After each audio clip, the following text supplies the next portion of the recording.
Welcome to our channel career making gardens. Maharashtra राज्यातील तमाम विद्यार्थी आणि पालकांना आज एक महत्त्वाचा टॉपिक डिस्कस करणार आहे. तो म्हणजे MCC ऑल इंडिया कोट्या MBBS BDS साठी आपल्या सर्व कोणते नियम असू शकतात आणि त्याची पिक्युलरिटी काय असते, त्याच्यामध्ये कोणते पार्ट्स घेऊ शकतात या संदर्भातला डिटेल व्हिडिओ आपण बनवण्याचा प्रयत्न करणार आहे.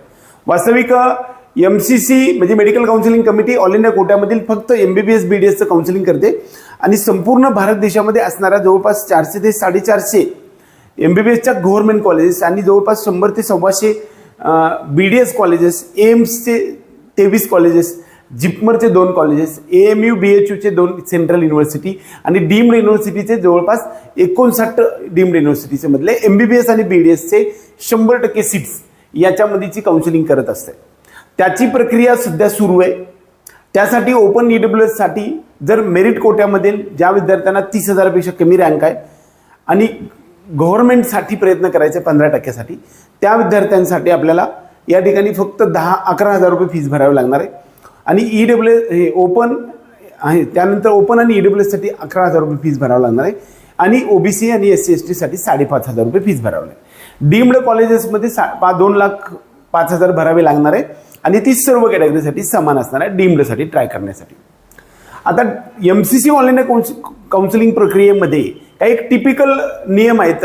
त्या नियमांचे सर्व नियमांचा लेखाजोखा मी तुमच्यासमोर आज मांडणार आहे. वास्तविक ऑल इंडिया कोट्यामध्ये संपूर्ण भारत देशातलं कुठल्याही प्रकारचं डोमिसाईलचं बंधन नाही. तुम्ही संपूर्ण भारत देशात कुठं बी ॲडमिशन तुमच्या मेरिट बेसिसवरती आणि फीस भरून घेता येऊ शकतं. दुसरा महत्त्वाचा मुद्दा, या काउन्सिलिंग प्रक्रियेमध्ये प्रत्येक राऊंडमध्ये आपल्याला एंट्री करता येऊ शकते. म्हणजे राऊंड 1 मध्ये आपण एंट्री करते, म्हणजे पहिल्यांदा फ्रेश रजिस्ट्रेशन करता येतं. राऊंड 2 मध्ये करता येतं, राऊंड 3 मध्ये करता येतं, राऊंड 4 मध्ये सुद्धा म्हणजे स्टे वेकन्सी राऊंडमध्ये सुद्धा आपल्याला फ्रेश रजिस्ट्रेशन करता येऊ शकतं. पहिला मुद्दा, पहिल्या राऊंडमध्ये समजा एखादं कॉलेज आपला रजिस्ट्रेशन केलं आणि आपल्याला काहीच नाही करायचं, तरी नाही केलं तरी तुमचे जे 2 लाख असेल किंवा जे डिपॉझिट आहे ते तुमचं परत मिळत असतं. पहिल्या राऊंडमध्ये रजिस्ट्रेशन करून काहीच नाही चॉईस टाकले तरी काही काळजी करायची काम नाही, आपली 0 चॉईस आहे. सेकंड राऊंडमध्ये आपण चॉईस फिलिंग करू शकतो. कदाचित चॉईस फिलिंग फर्स्ट राऊंडमध्ये केली आणि आपल्याला एखादं कॉलेज मिळालं आणि ते कॉलेज मिळाल्यानंतर ते जर नाही घ्यायचं असेल तर आपल्याला काहीही होत नाही, आपल्याला फ्री एक्झिट असं म्हटलं जातं. आणि त्यानंतर आजचा जो सब्जेक्ट महत्त्वाचा जो आहे तो म्हणजे त्याला आपण अपग्रेडेशन म्हणजे काय, म्हणजे अपग्रेडेशन किती वेळा करता येऊ शकतं किंवा त्याला बेटरमेंट आपण साध्या भाषेमध्ये म्हणूया. एक तर बेटरमेंट म्हणजे काय ते पण आपल्याला यामध्ये पाहायचे आणि अपग्रेडेशन म्हणजे काय MCC काउन्सिलिंगमधील याच्याबद्दल आपल्याला डिटेल स्टडी करायचं आहे. पहिल्या राऊंडमध्ये आपण चॉईस फिलिंग केल्यानंतर जे काय प्रोसेस ऑफ अलॉटमेंट नंतर आपल्याला एखादं कॉलेज मिळालेलं असेल तर ते त्यावेळेस तुमच्याकडे ऑप्शन उपलब्ध होतो की हे कॉलेज जॉईन करायचं किंबहुना नाही करायचं. आता वास्तविक चॉईस तर आपणच दिलेली आहे, त्यामुळे चॉईस आपण करायला पाहिजे असं आमचं म्हणणं आहे. परंतु तरीसुद्धा आपल्याला नाही करायचं असेल तर आपण सोडून दिलं तर आपल्याला ते फ्री एक्झिट असं म्हणता येईल. आपण भरलेलं डिपॉझिट पण शाबूत राहतं, म्हणजे काही होत नाही, फोरफिट होत नाही आणि आपलं जे मिळालेलं कॉलेजसुद्धा आपल्या हातातून जातं. परंतु सेकंड राऊंडला मला आपण जर चॉईस फिलिंग करणार असाल तर सेकंड राऊंडचे नियम मात्र वेगळे आहेत. सेकंड राऊंडमध्ये एखादं कॉलेज आपल्याला मिळालेलं असेल तर ते घेणं बंधनकारक आहे. उदाहरणार्थ पहिल्या राऊंडमध्ये एखादं कॉलेज मिळालेलं सोडून नंतर आपण सेकंड राऊंडमध्ये एखादं कॉलेज जर मिळालं आपल्याला जर अलॉटमेंट झाली तर ते 100% घेणं गरजेचं आहे. नाही घेतलं तर आपलं डिपॉझिट जे भरलेलं आहे 11,000 किंवा 10,000, आपण 5,500 किंवा 11,000 होतं ते डिपॉझिट फोरफिट होतं, किंबहुना जे डीम्डचं 2,05,000 ते सुद्धा आपलं जप्त होतं आहे. त्यामुळे ॲडमिशन घेणं 100% कंपल्सरी आहे. आता पहिल्या राऊंडमधून दुसऱ्या राऊंडमध्ये अपग्रेड सुद्धा होता येतं, त्याला आपण बेटरमेंट साध्या भाषेमध्ये म्हणू शकतो. म्हणजे पहिल्या राऊंडमध्ये एखादं कॉलेज आपण जॉईन केलंय आणि आपल्याला ह्याच्यापेक्षा चांगलं कॉलेज पाहिजे असं वाटत असेल तर सेकंड राऊंडमध्ये आपण लिमिटेड तेवढे चॉईस देऊ शकतो की जेणेकरून ते आपल्याला कॉलेज मिळू शकेल. आता हे कॉलेज मिळाल्यानंतर मात्र पहिलं अपग्रेडेशन असं म्हणूया, म्हणजे सेकंड राऊंडमध्ये मिळालेलं कॉलेज आपल्याला घेणं बंधनकारक आहे. पहिल्या राऊंडमध्ये मिळालेलं ॲडमिशन हातात ठेवण्यासाठी यावर्षी नवीन नियम आला आहे, त्याला फ्लोटचं ऑप्शन ऑनलाईनरित्या आपण करता येऊ शकतो. आणि फ्रीज करायचं असेल तर मात्र ओरिजिनल डॉक्युमेंट आणि फीजचा डिमांड ड्राफ्ट घेऊन कॉलेजवरती ॲडमिशनची प्रोसेस पूर्ण करायची आहे. मात्र सेकंड राऊंडमध्ये एखादं नवीन कॉलेज मिळालं तर तिथून पुढे फ्लोटचं ऑप्शन आहे का, तर 100% आहे. म्हणजे त्याला आपण अपग्रेडेशन किंवा बेटरमेंट असं म्हणतो. म्हणजे दुसऱ्या राऊंडपासून परत तिसऱ्या राऊंडमध्ये सुद्धा आपल्याला फ्लोट करता येतं किंवा अपग्रेडेशन करता येतं. म्हणजे पहिल्या राऊंडमध्ये आपल्याला एखादं कॉलेज मिळालं, ते आपण फ्लोट केलं म्हणजे हातात ठेवलं, आणि सेकंड राऊंडमध्ये एखादं कॉलेज आपल्याला अपग्रेड झालं, तर ज्या मितीला जे अपग्रेड झालेलं आहे ते नवीन कॉलेज आपल्याला मिळणार आहे. परंतु पहिल्या राऊंडमध्ये मात्र मिळालेलं कॉलेज आपलं दुसऱ्याला अलॉट झालेलं असतं, जरी आपण ते जॉईन केलेलं असलं तरी सुद्धा. सेकंड राऊंडला सुद्धा आपण फ्लोट करू शकतो. म्हणजे आपल्याला आणखी थर्ड राऊंडमध्ये अपग्रेड करायचं असेल तर मात्र थर्ड राऊंडमध्ये आपल्याला एखादं आणखी कॉलेज टाकलं आणि ते आपल्याला मिळालं तर ते घेणं बंधनकारक आहे. इथून पुढं मात्र तिसऱ्या राऊंडपासूनचे नियम बदलतात. तिसऱ्या राऊंडमध्ये एखादं कॉलेज आपल्याला अलॉट झालेलं असेल, मग ते फ्रेश अलॉट झालेलं असेल पहिल्यांदाच, किंवा पहिल्या राऊंडमधून दुसऱ्या आणि दुसऱ्यामधून तिसऱ्यांदा असेल तर दुसऱ्यांदा अपग्रेड झालेलं असेल ते सुद्धा, किंबहुना पहिल्या राऊंडमधून डायरेक्ट तिसऱ्या राऊंडलाच अपग्रेड झालेलं असेल, किंवा दुसऱ्या राऊंडमधून आता पहिलंच अपग्रेडेशन असेल, कितवं अपग्रेडेशन असेल ना, थर्ड राऊंडच्या एंडपर्यंत जे मिळालेलं कॉलेज आहे ते जॉईन करणं बंधनकारक आहे.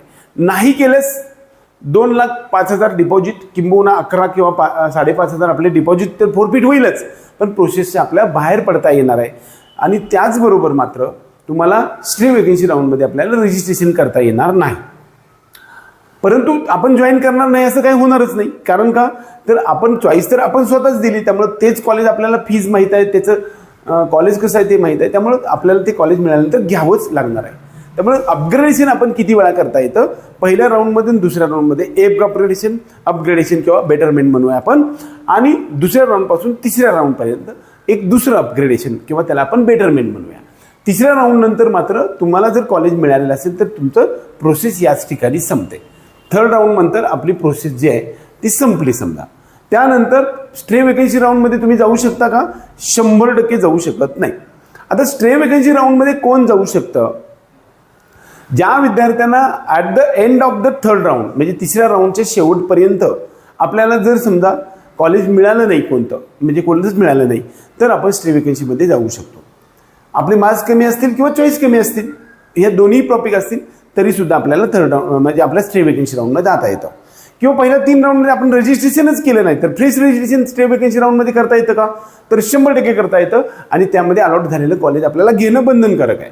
मात्र स्ट्रे वेकेन्सी राऊंडमध्ये आपल्याला एक नियम महत्त्वाचा आहे, तुम्हाला या ठिकाणी फक्त एकदाच चॉईस फिलिंग आणि शेवटची चॉईस फिलिंग करायची. म्हणजे स्ट्रे वेकेन्सी राऊंडमध्ये आपल्याला फक्त एकदा चॉईस फिलिंग करायची आहे. ही चॉईस फिलिंग आपल्याला स्ट्रे वेकेन्सी राऊंडमध्ये धरून चाला की राऊंड 1, 2 किंवा 3 असे 3 जरी झाले तर त्यासाठी प्रत्येक राऊंडसाठी चॉईस फिलिंग आपल्याला करायची नाही.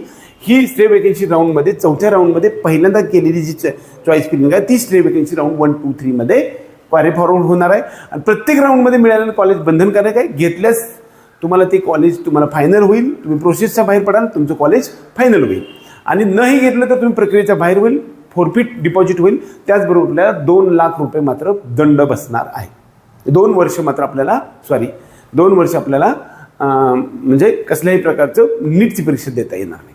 म्हणजे हा नियम जाचक आहे. त्यामुळे सगळ्यात महत्त्वाचं लक्षात घ्या की MCCच्या नियमानुसार तुम्ही राऊंड 1 आणि राऊंड 2 मध्ये एकदा अपग्रेडेशन किंवा राऊंड 2 आणि राऊंड 3 मध्ये असं 2 वेळा बेटरमेंट करू शकता.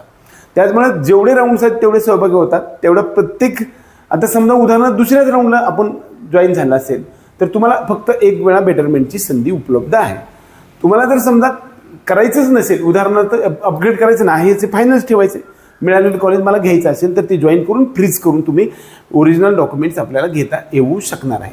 एकंदरीत चॉईस फिलिंगमध्ये सर्वात महत्त्वाचा टॉपिक असतो ते त्याच्यासाठीचे गाईडन्स मी तुम्हाला त्याच्या पुढच्या व्हिडिओमध्ये सांगणार आहे. तोपर्यंत आपल्या सर्व विद्यार्थ्यांना round 1, round 2, round 3 MCC all India कोट्याच्या MBBS BDSच्या राऊंडमधील अपग्रेडेशन कसं असतं आणि अपग्रेडेशन नंतर किती वेळा अपग्रेडेशन करता येतं आणि प्रत्येक राऊंडचे नियम आपण ह्यामध्ये सांगण्याचा प्रयत्न केला.